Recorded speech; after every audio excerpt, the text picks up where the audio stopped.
Thanks everyone for coming today. I appreciate your time and attendance this morning in what should honestly be a really, really good conference. I think if you have the chance to stay around for the next 2 days, you're going to hear from basically the best of the best when it comes to workforce analytics and workforce planning. So we're delighted to be here this morning to kick things off for you with a couple of pre-conference workshops. Before we get into the detail of the sessions themselves, just a bit of background on who we are and why we're here today. And I'm joined by my colleague Darren Shearer. We'll talk a little more about our roles with SuccessFactors in a moment, but I'm sure one question that is going to come to your minds very quickly is who's the English guy and who's the Australian guy? All right, I'm the English guy, Darren's Australian. We're the better cricket players at the moment. Not being borne out by the results, but allegedly better cricket players. So we have a lot of banter back and forth between our nations, but I'm sure for those of you trying to work out where we're from, that is indeed the case. So we're delighted to be here. Wanted to really kick things off by going over a couple of workshops this morning. And as we thought about the content for the next 2 days, and we looked down the agenda and the speakers that we have here, what we often find is that when companies first get into workforce analytics and workforce planning, it's hard to understand what are these topics. What are the business processes that go into analytics? Who should be doing this kind of work within HR and outside of HR? What kinds of topics should we be thinking about when it comes to doing workforce analytics? And over the next 2 days, you're going to hear from a lot of vendors and quite a few corporate speakers talking about their practices. But what we wanted to do this morning was really try to give you some of the basics of workforce analytics and workforce planning.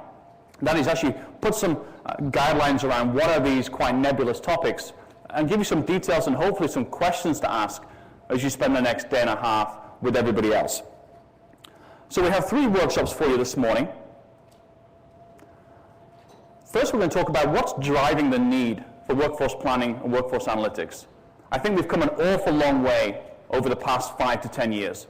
Hopefully, in many cases, we're not having to make a business case for why we should be doing this as part of strategic HR. But in some cases, we still have to put some effort into understanding what are some best practices at other companies, what kind of investment do we need to make from a technology perspective, from a people perspective, and then how do we get going with workforce analytics and workforce planning. So the first session this morning is really the capstone, if you will. We're going to talk about some of the trends that we're seeing in the external labor market, in the economy, companies that we've worked with around the world, to really set the scene for what you're going to hear over the next couple of days. In the second session, Darren's going to take you through this one. What we often find is that companies today are doing a wealth of basic workforce reporting. And by that I mean lots of headcount reports, lots of lists, maybe some turnover reports. But we have a real opportunity to create strategic reports that tell a story with the data. They're not just numbers, they're not just Excel spreadsheets, but there's a story behind the numbers, there's context by looking at internal and external benchmarks, and the reports themselves are attuned to the needs of decision makers. That is, we know what our end users want to get out of the reports and can put all of this data together into a content and a context that helps them make a specific decision. So Darren's going to take you through some ideas in terms of improving the quality of workforce reports. And then the final session this morning, we'll go into some of the basic elements for building a sustainable culture of analytics. We see so many firms approach this as being a one-off project. We need to provide some metrics.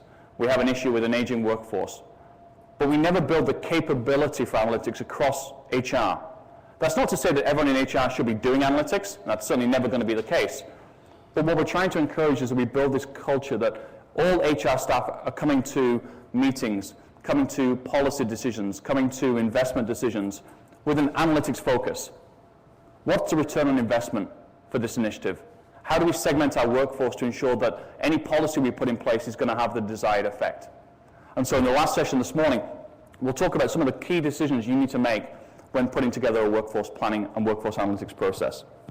Just a quick show of hands to begin with then from those of you in the room. How many people today are actively, directly involved in workforce reporting? About 5 or 6. How many folks are doing workforce analytics, analyzing data, building models? About 3 or 4. And how about workforce planning? We all work together. All right, we have one group from the same organization that's doing all of these things. How many folks are just here to learn about what's happening at other companies and how you might get started with this kind of process? So we've got a mix. We've got some people who are doing the work already today. We've got others that are just relatively new to the subject. So hopefully, as questions come up, and we certainly encourage you to ask questions of us, we will certainly provide our own thoughts, but love to turn that back to the audience here as well to get your perspectives on what you've seen in your own organizations. A bit of background on Dan and myself. The 15-second version is I've been with SuccessFactors now for all of about 5 months. I came from Inform, which was a workforce planning and workforce analytics company that was acquired by SuccessFactors earlier this year. Inform has a rich 25-plus year history of doing this kind of work. And my role spans consulting. I work with a number of our major clients to implement workforce analytics and planning programs. I also do quite a bit of marketing as well, both public speaking and writing. And I've published articles in Talent Management this year and IRM Link, and also help our sales team better understand what workforce analytics and workforce planning is.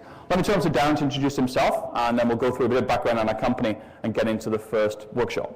Sure. Now, just like Mick, I've also come across from Inform, so have limited SuccessFactors tenure, but do have 8 years with Inform. In that time, my role has really been about advancing workforce reports to include analytics, to get more sophisticated in our reporting, and that's been the whole goal in the last, especially in the last 4 or 5 years, being based here in the US, of really getting companies to think a lot more think about sophistication in their reporting, and how are we going to start answering questions. So that's the key focus of how I work with our members, our clients, and think about it now, even in terms of the product. How can we work better with our technology to make those questions easier to answer? I think if we think about, well, now who is SuccessFactors? For those of you who are unaware, we are a software organization. Now, every organization does have a strategy. What is our business strategy? And then they do measure what are the results. But there's a clear gap with many organizations on meeting what the strategy was. And that's where SuccessFactors comes in as an organization through alignment, execution, people performance, and looking at different models of data to help answer those questions and get those results matching what our original strategy was. To think along the lines of alignment, we all have goals, but do our goals meet not only my personal goals, do they meet my manager's goals, but those of the corporation itself? We start to think about then, how does this all flow together? And so this all sits for us within a cloud, so we're a software as a service organization. But as what we've come to realize, just selling software doesn't work. You need to work with your partners there. And that's where Mick and I particularly come in as the analytics, workforce planning, and reporting support. So that people not only have that software, but they can understand what are they doing with it. I guess if you have a look at some of the organizations that we work with, these are all within North America only, but those that we have spent a lot of time across various industries, whether it be healthcare, retail, banking and finance, we touch all organizations and really get them a better understanding of what they're trying to achieve internally. How can they be more effective and more efficient in their business processes?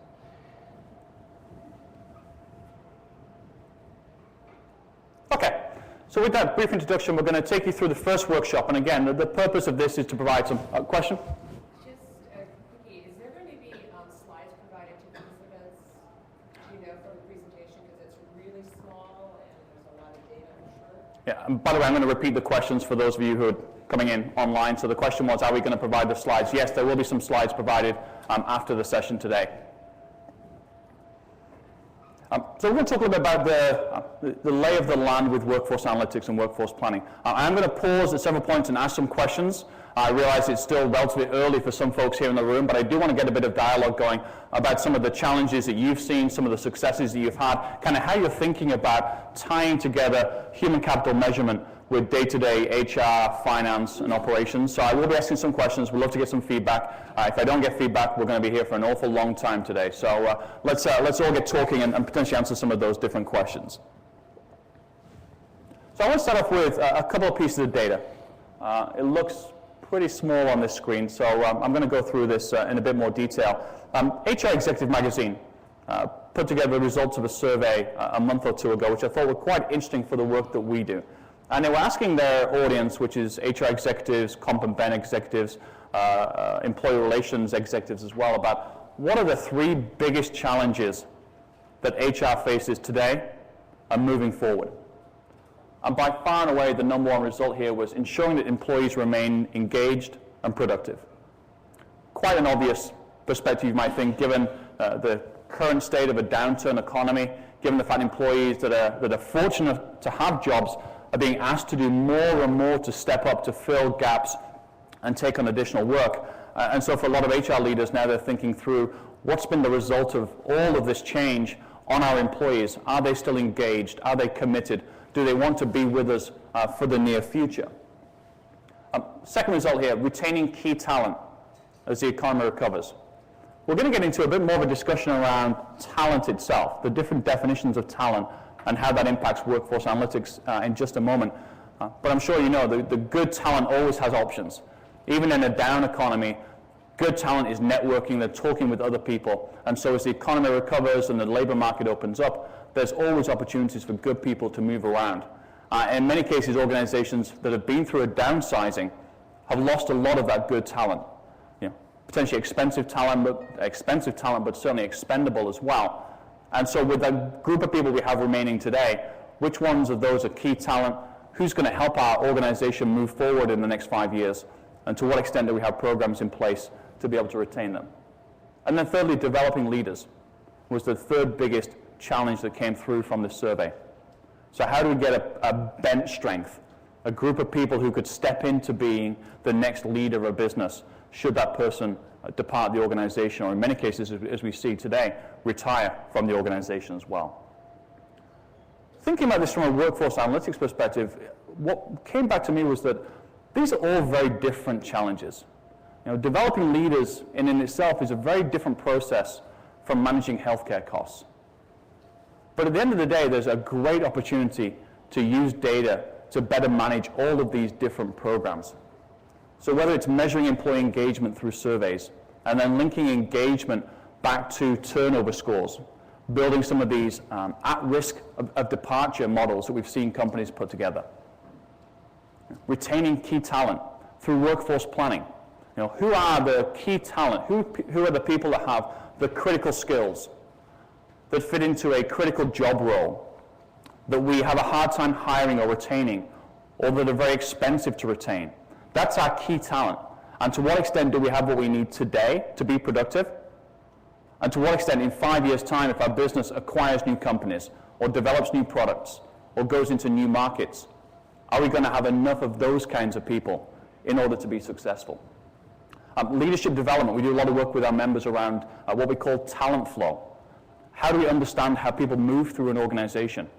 Does everybody move the same? Does everybody have the same career path? Or to what extent are things like rotations and projects helpful for building that next generation of leaders? Even something like culture change, which is probably one of the most nebulous topics you'll ever talk about. When we talk about workforce planning, do we have to change the culture of the firm? If we can't compete with the likes of a Google or a Microsoft for IT talent, do we change the way we think about our employment value proposition in order to attract a different kind of employee, somebody that's not quite as well in demand in the marketplace? So we see a great opportunity for workforce analytics and workforce planning across all of these different spectrums, all of these different processes here. I read off the top couple, hopefully you can see the other ones as well, but are there ones on here that you say, this is probably in my organization or from my experience, the biggest challenge that HR faces in the next 6 to 12 months? Similar perspectives, different perspectives. Which ones of these would you call out and say, that for me is probably the biggest challenge I see either in my organization or in other organizations that I talk to?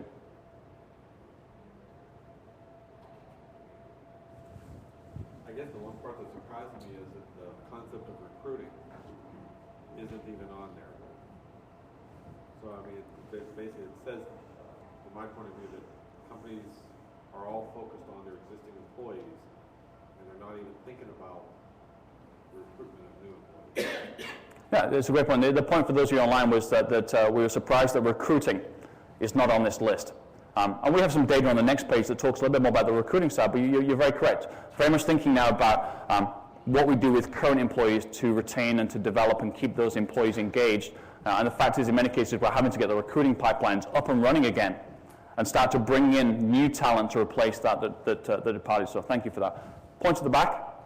Yeah, just one thing that I've seen with a lot of my clients is just resource depletion. Their staffs have just been decimated. So a lot of the work, I mean, it's kind of a benefit to us, it comes to us, but that's I think, a major challenge. For a lot of folks. So a lot of resource depletion, having to plug the holes of people that have already left. One more across here. I would echo that with a slightly different spin, is that just the proliferation of bad news for most people over the last few years has caused us a tension problem in terms of keeping people engaged. Because they're always, you're a bit like a boxer who's been hit too many times. So that's a big one. And there's one large client that has a developing leaders issue, and that's just because they've changed people's roles so significantly and are asking people who used to manage just a small team of people locally to manage multiple teams. And there's a challenge for them in terms of becoming virtual team leaders. Yeah. That's just one instance. Okay. So yeah, the attention deficit in some respects, the bunker mentality of let's just hunker down, keep our jobs, and not make mistakes. That's a great point. For me, one other point on this slide that was quite interesting, and I wrote a blog about this, was the fourth point here, aligning people's strategies to business objectives. It's something we talk about all the time with members that we work with and the companies that we talk to about. We have to start by aligning what we're doing with our workforce with what the business is doing. And ultimately, the top three will probably, in my mind, fall underneath that.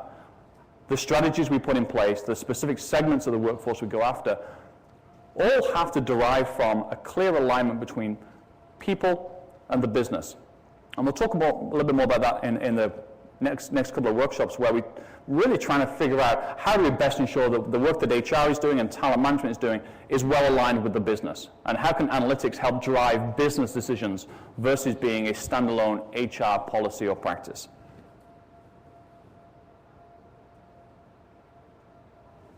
A couple of these data points were raised a moment ago, these concepts as well. This is research from Corporate Executive Board about 18 months to 2 years ago, where they were looking at their members and understanding what were some of the challenges coming out of the recession, which at the time seemed plausible, perhaps a little bit less so today. But three big buckets. And you can see for yourself what's in the buckets. We're talking about the risk of lower productivity. We don't have the hiring pipelines the way they once were. We've put freezes on movement, freezes on promotions. There's a huge risk of high potential employees leaving. And there's a real risk of losing employee commitment. Employees that have been asked to step up and do more and be a team player are now thinking through, what's the role for me? Do I have a clearly defined job? Do I know what my purpose here is at the company? And so these are essentially workforce risks. And this is where workforce planning really comes into play. One of the first conversations we have with any organization that's about to get started with workforce planning is, what are your biggest workforce risks? If something happens today or tomorrow, what's the major impact it will have on your ability to succeed as a business? It could be the aging workforce. It could be a new skill set. I have a couple of clients in the publishing industry, and they're going from book publishing to online and digital content delivery. It changes the way their business thinks, not just for the people who are involved in the publishing, but every part of their organization, every single person is expected now to think about digital delivery of product. Massive change for those kinds of companies. So they very clearly see the workforce risks. So even if these are not your data points, and frankly they are based on a membership, what are the three things you put in here? What are your three biggest workforce risks? Because that's often the starting point when we get into workforce planning. I love this quote. I think if there's a page to flag when you get the slides, it's this one. This, for me, crystallizes what we're trying to do with workforce metrics. The gentleman here, the CEO of Lucky Brand, was not asked about analytics, not asked about this topic, was just asked to give a perspective on talent as part of a quarterly earnings call. And there was somewhat of a throwaway statement made here. Again, not picking on this person specifically, but the language used is very general. In order to be a top-performing business, we need top talent. We've got lots of terrific people on board here already. We've attracted lots of new people very quickly, and we have different kinds of skill sets. Common statement made by executives around the world. But it gets you thinking about what are the specific questions you might raise to somebody like this or to your own business leaders. For example, how do we define top talent? As you think about segmenting your workforce to do workforce analytics, is top talent well paid? Is it based on grade? Is it based on potential? Is it based on a certain skill set? Based on being hard to recruit? Based on a skill set that doesn't even exist perhaps today in great numbers, but in 5 years' time may be critical to your organization. So what's the definition of top talent? How many people do we have? Are they all terrific? Are there some people who are less terrific than others, but our performance management system means that they're all terrific in many people's eyes? What's the impact of having a short time to fill? Yeah, that's great. We've put bums on seats. We have bodies in chairs now. But is this the kind of workforce we really need? Do we have a high-quality class of incoming employees? And then what are these skill sets we're going to need today to be successful? And how will those change over the next 3 years? So I think if you're looking to flag a slide and just a couple of very basic questions to think through as you hear other vendors talk today, there's a couple of questions on this slide I think that are very worthwhile as we start to take some of these general ideas about, quote-unquote, the workforce and start to get even more specific. And a lot of workforce analytics is about this. It's about asking questions. It's about being that internal consultant and taking general statements and starting to pick them apart and do root cause analysis. And for those of you that are big fans of root cause analysis, Darren has some later this morning that we'll be going into as well. So for many firms, workforce analytics can't be this off the side of the project 5 p.m. job for a generalist. It's become a core competency. You're going to hear a lot about that over the next 2 days. There were some articles published recently. Certainly would encourage you to read the Competing on Talent Analytics article that Tom Davenport and Jeremy Shapiro put together for Harvard Business Review. But lots of good articles about what companies are doing to build a core competency in this. That is, it becomes part of their competitive advantage. They're making a difference through the analytics and planning work that they do. And it's not all about Google. It's not all about the fastest growing, biggest name companies. It's companies in all walks of life, very large, very small. We have a lot of small blue healthcare organizations. They're doing wonders with workforce reporting and workforce analytics, with just in many cases one staff member. We're not looking at hiring 20 new people to do this kind of work. I'll talk about that more in my workshop towards the end, but every kind of company can do this kind of work. It's about figuring out what's the issue we face. What kind of segmentation do we do within our workforce? Who can do this kind of work? Is there somebody in HR or somebody outside of HR? And then how do we ensure that the work we're doing aligns with the people who ultimately are supposed to make decisions based on these kinds of numbers? I guess if you think about that person, their role is to make sure everyone in the business can answer these sorts of questions. I'm sure all the business leaders and even the line managers can answer those questions around what's our revenue. But when we start to think about some of those other questions that are just as important about where are my top talent, why do they exist, how do we consider them top talent, how are we engaging those employees, it's that analytics role that makes it possible so that everybody within the organization can understand that. I think we start to think about then that role of the person. It comes into the how, the what, and the why of everything that we do. And for me, it's always been building upon a foundation. And that foundation for me starts with workforce reporting. It's getting that information out and getting it correct. Answering those questions around why does headcount matter? What is the headcount? And getting some of those basics right. Because without doing that, we can't move on to the next pieces. Without looking at then, well, what is analytics? Why do I want to manage that?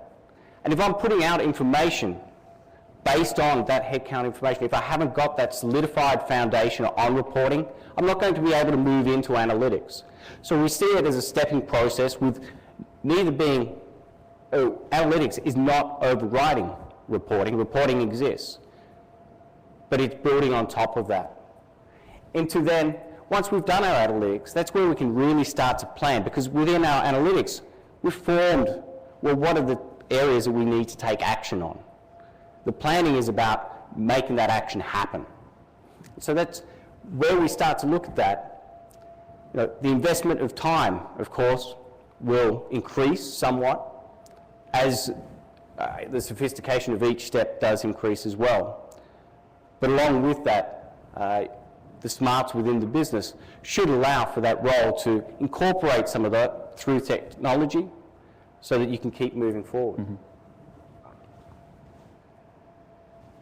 Okay, so we're talking about some of the companies that are doing good things about building a core competency in workforce analytics and planning, and some of the data in the external labor market and in HR itself that hopefully is propelling firms to do more of this kind of work. And I want to spend a couple of slides talking about specific members of the C-suite. We hear a lot of stories of, my CEO wants more metrics. What metrics? Well, we don't know. They just want more data. And so we hear that kind of more and more, and our job is to understand what kinds of data do you need? Why do you need that information? What are you looking to do with it? You say you want a list of headcount, but why do you want those names specifically? What other kind of information is going to help you make whatever decision you're looking to make? I like this quote from Jason Corsello at Knowledge Infusion coming out of HR Tech earlier this year about the time for workforce planning is now. You know, CEOs are demanding a more flexible workforce, one that can react to an economic downturn or to new competitors or changes within the industry. And so we see CEOs more and more so saying we need to do better workforce planning because we need a more flexible or more agile workforce. I've been through reading a book last night on a somewhat unrelated topic about constitutional change. I have a master's degree in political science. I read quite a bit about current political affairs. And there's a book coming out of University of Virginia. Now, I'm a Virginia Tech Hokie. For those other Hokie fans in the room, it's good to meet you once again. We don't read a lot coming out of University of Virginia. You know, there's some good stuff there. There's some shaky stuff. But a gentleman called Larry Sabato is a scholar of presidential politics, and Larry made a statement where we're talking about changing the Constitution. And he said that there's 15 million American citizens that can't be president because according to the Constitution, you have to be born in America to be president.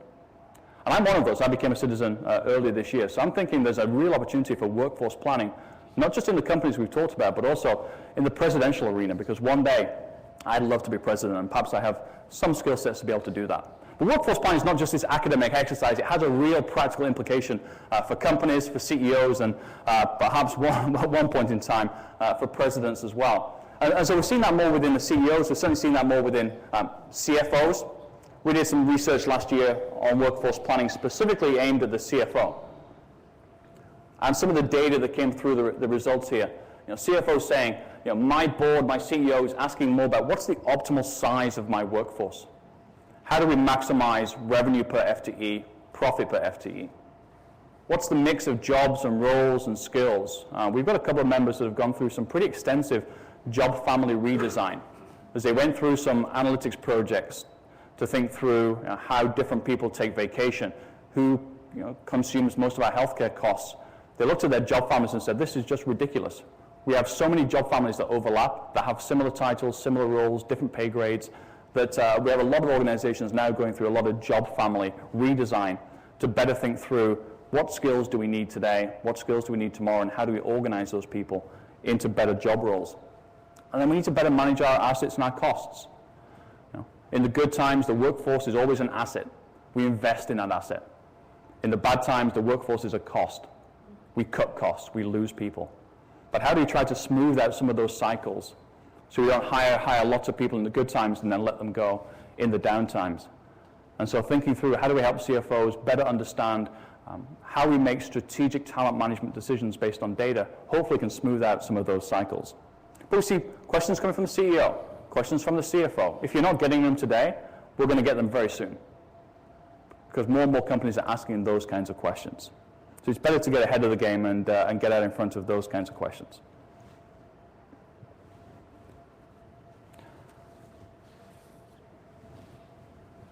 3 points that came out of some interviews we did with one of our companies. We talked to their CFO, COO, CAO, who oversees human resources, and we asked them, what do you want from analytics and planning?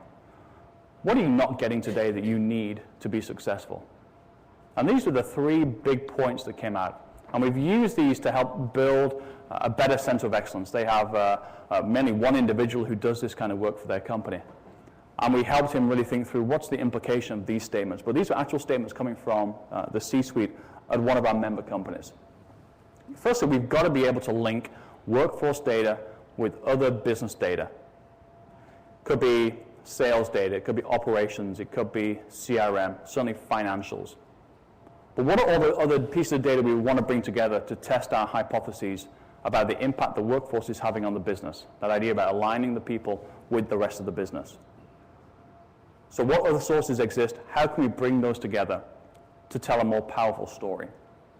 Secondly, historical data is great. We like scorecards, we like metrics. It gives us a good pulse check on what's happening to the overall organization. But then we need to move forward. What will this mean in the future? For me, it's not just about predictive analytics. It's about adding context. Is this a trend or not a trend? How does this compare to our competitors, to the larger market that we operate in? But moving forward from today, what will this data mean if this continues unabated with no actions to change these results? And then thirdly, we want more than just the data. We want the stories, the insights. Tell us what this means. I think if you ask any executive about balance sheets and income statements, they'll know how to read them, how to look at them. But is the same the case for HR and workforce data? If they see termination data, do they all ask the same kind of question? I think in many cases, they ask different questions. And so how do we help shape the story and tell them what the data means so they're not having to ask lots and lots of different questions, or in some cases coming to some very different conclusions? So we want to integrate data, we want to understand what it means for the future, and we want to better be able to tell the story. If we stop at just providing the data, we've failed. We have to be able to tell people what this means, what the conclusions are, what the next steps might be, and what the recommendations are.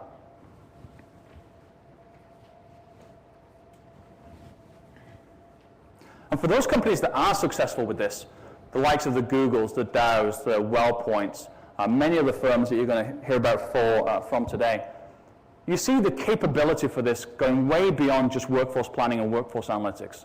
It is one of, in my mind, the fastest growing skill sets within HR. And more people are coming in from finance or from operations that have an analytical perspective.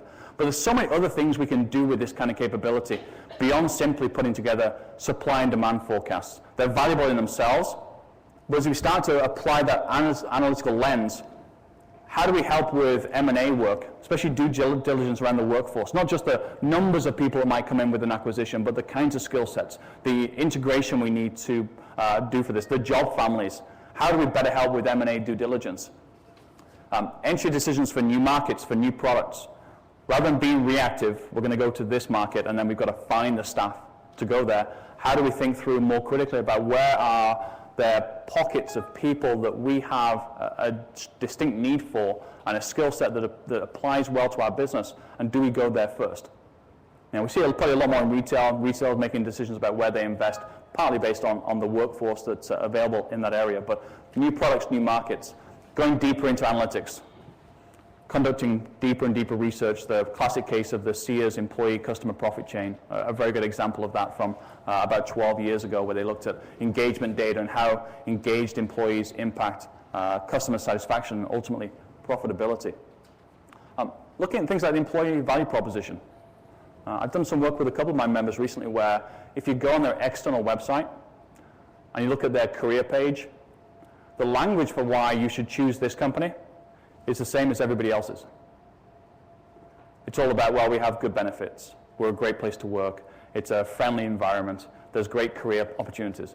You could almost copy and paste that website and put it onto everybody else's website.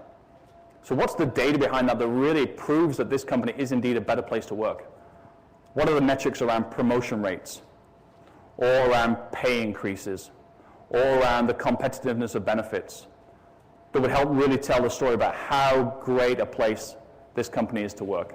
So we've done quite a bit of work about just applying, again, that same lens away from things like turnover rates to bigger issues like the employment value proposition, like brand marketing. What's the messaging we want to get out about our workforce that helps improve the perception of our brand, and what data do we have to support that? And internal consulting. setting ourselves up as a person who can go into any function and not just be the quote-unquote HR person in the room, but somebody who's asking analytical questions and testing people to help them better understand the people implications of the decisions that are being made. So I think this is a great skill set to have. It's incredibly high in demand. You're going to hear that from every vendor you talk to in the next 2 or 3 days. And there's so many places in the company that we can go and apply that kind of capability that investing in it today is going to pay dividends across HR and beyond HR. Okay, a couple of kind of slides to close in terms of what we see the results of this being, and then finally some of the challenges before we get into the next workshop. A lot of firms looking for the ROI of this. What's the payoff? I think if we get asked the question about what's the ROI of analytics, it's the wrong question to begin with, but that's a whole nother story. Aberdeen did have some research that looked at those companies that are doing workforce reporting and workforce analytics compared to those that are not. And the differences in some key financial and performance metrics.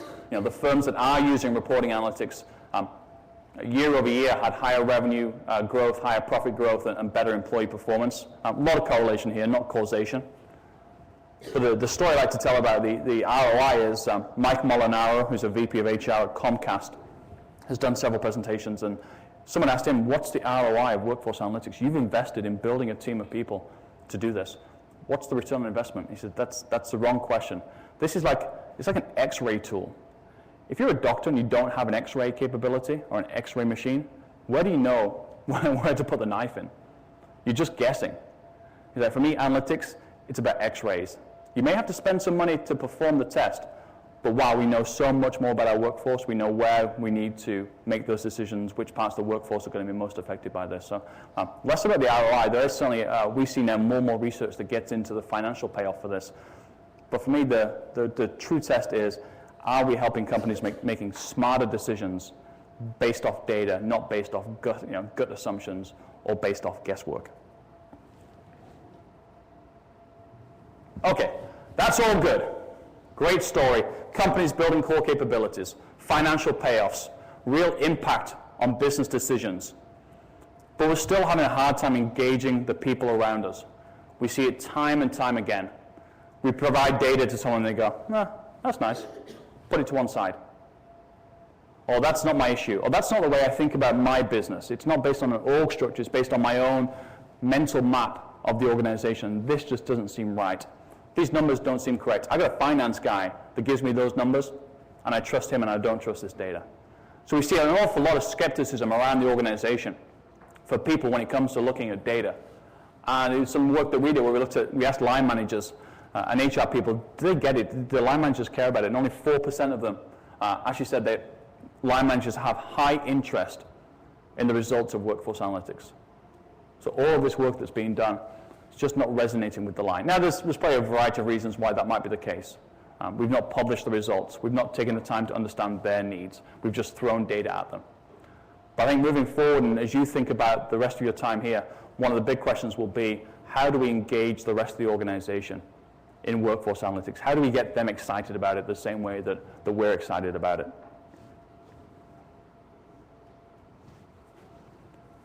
Okay, a couple of challenges just to finish up this first session here. How would you finish this sentence? For those of you that have not implemented analytics at this point, what's the main stopping point? What's hindering that? For those of you that are implementing or have implemented, are there challenges that remain in the way for you to take that to the next level and to create a core competency the way that Dow and Google and WellPoint and Sanofi have done? So I'd love to get some initial reactions. For those of you that are just implementing, what's the biggest challenge you see?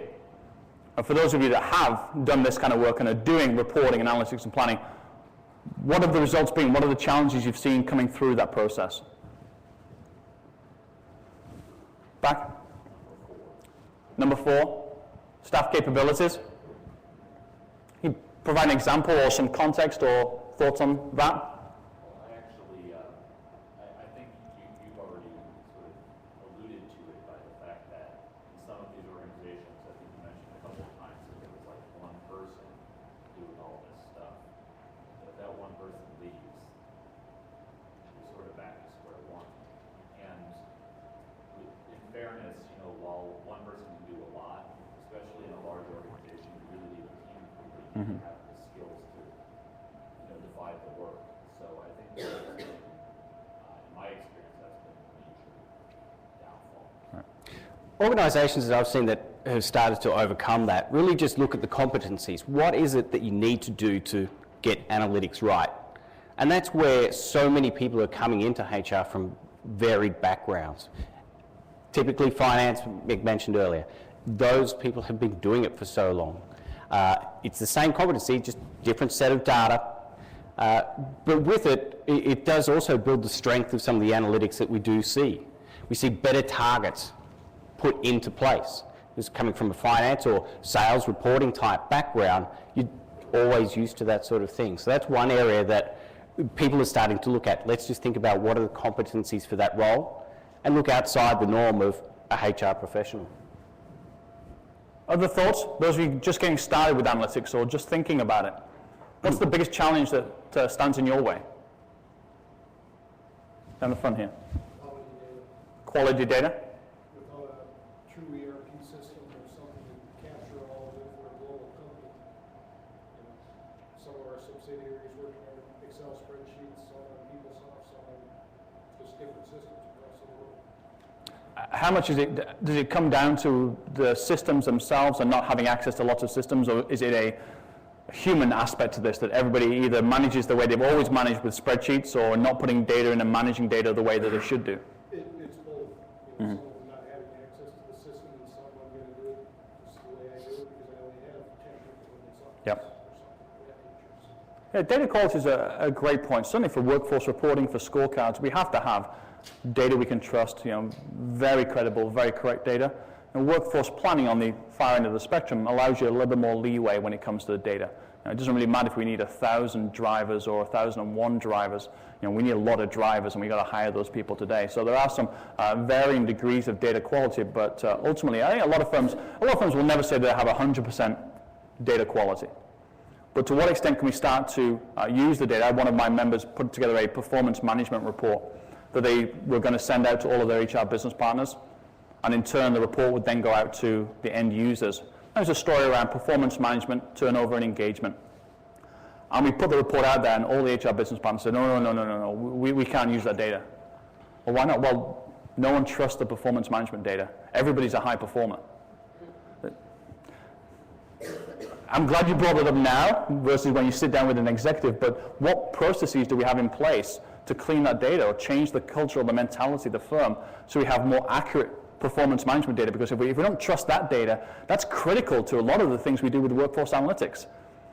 So we have to, in some cases, get the data out there and have people push back on the quality of it so we can start to make the case for making investments in that. Let me finish with this slide. If you download the presentations afterwards, there's a short take-home guide to fill in. We're just looking to have you fill in, yes, no, not sure to each of these statements. If there's lots of yeses, things like we don't risk the loss of key talent due to an aging workforce, or my HR business partners spend a good amount of their time doing consulting based off data. If there's a lot of yeses to those kinds of statements, you're probably in a pretty good place. You probably have a good foundation.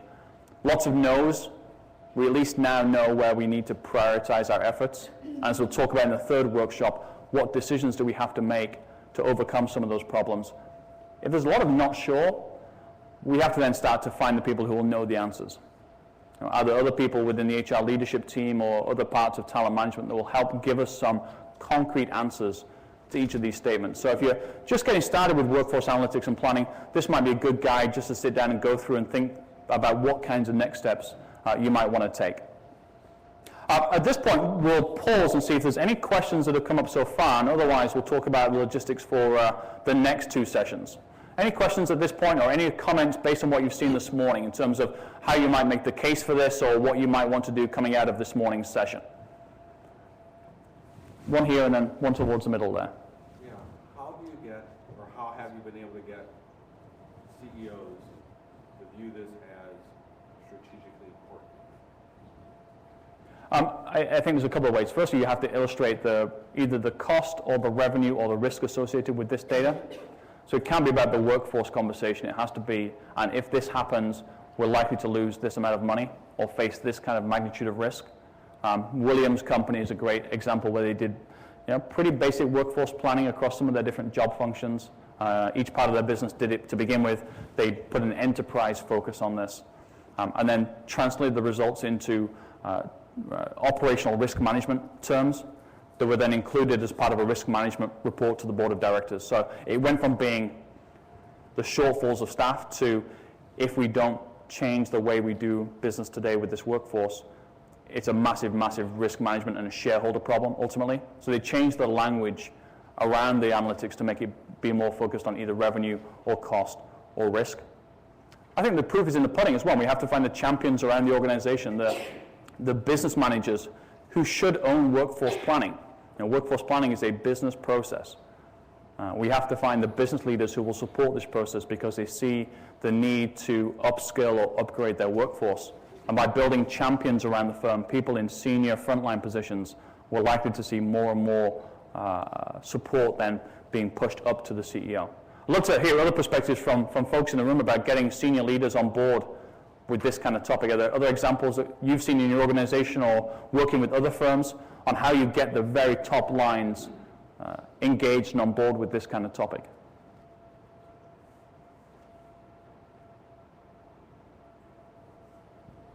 All right, lock the doors. Thank you. The companies that I work with, one has been in place for several decades, so the change of that. And the other one is when you're talking about the return of investment, when you're talking about a workforce that grew up together, so there's people who have been in an organization for several years, and so the change of that mentality is very complicated. And it's not always from the top management. It's sometimes the change agent is a line manager who wants to implement something in place to get them to the next level. And so when you're starting from that point to work up to the C level, a lot of times there's not a clear return of investment piece that you talked about in the last slide. Right. And then other times there is the capability, because they have all of that historical knowledge of the culture that is invaluable to a company of that nature compared to someone who's coming in who's been at a Google or other places and don't really know that industry and that company. And a good example of that is nonprofits is an excellent example of that, because that would be helpful for them, but to go to the board of directors and the CEO is not always where the implement of change will happen. Or the ED in most nonprofit, the executive director. So in that case, how do you, I think there's some difference in determining your next steps and who to reach out to and Yep. to get some feedback on that. Yeah, so who are the champions and the stakeholders around the firm that can potentially bubble the message up to the CEO, that have great experience of the company, who know the culture, who know the workforce, whose voice is respected? Now, we have a couple of cases where, for example, a mentoring program. Many CEOs will put their name on a mentoring program and say, this is incredibly important to invest in our employees, to have them link up with senior people of the company and get that experience is phenomenally important. We have a couple of members who've done some analysis around the outcomes of the mentoring program. If you go in a mentoring program, does it actually help you move forward in your career? Do you leave at a slower rate, hopefully, than everybody else? And providing that data back to the CEO and say, your name's on this program, and now we have data to show the great things that are coming out of it, instantly gets you in the room and gets that kind of credibility. We're not having to fight our way amongst all the other topics and kind of get in there as well. So I think finding the stakeholders, translating the language of the analytics into business terminology as well, and then just starting small. Where can we have undue impact? Jack? Go back about 80 years, Henry Kaiser, who founded the Kaiser Companies, made the statement, which is, I think, the answer: find a need to be filled. Every manager has problems. Doesn't matter how high they are, how low they are, where they are. We all have some kind of problems. They can be technologically based, resource based, or people based. If they're people based, we can do something about it. We have to go out and find out what the problem is, and then if it's a people based problem, we can work with the manager to fill that need that he or she has, and then demonstrate it through whatever kinds of metrics and analytics are available, and then go on to the next one. And pretty soon we build credibility that way by solving business problems. That's a great point. I'll leave with one final story from one organization who, when they went into the CEO's office to present data, the CEO would not even look at the numbers, but would just say, we have too many low performers and we don't manage them out of the organization. Okay? Next month came back in more data. CEO said the same thing time and time again. And it wasn't until they went in with data to show A, they don't have that many low performers, B, they're either managing them out of the organization or turning them into better performers, that they could start to have a conversation about all the other issues they could potentially do workforce analytics on. But in some cases, challenging those assumptions, long-held assumptions about the workforce, gets you the chance to change the nature of the agenda and move into other topics that perhaps are more pressing and have more of an opportunity for data analysis. So that's the first session this morning. Really, why workforce planning, why workforce analytics, what are some of the internal and external pressures the firms are facing that are prompting the need to build a core capability for this kind of skill set. We'll take about a 5-minute break. As I'm cognizant of the time we've had here this morning, Darren's going to come back and talk about workforce reporting. So now putting in practice all these ideas about selecting metrics, finding comparisons internal and externally. How do we deliver those insights to end users? We'll do that workshop, we'll take another 5-minute break, and then we'll come back and do the final one, which is some of the key decisions you have to make when trying to build a sustainable culture of analytics. So it's now 10:24. Let's take 5 minutes. We'll come back at 10:30, and we'll start with the workforce reporting workshop.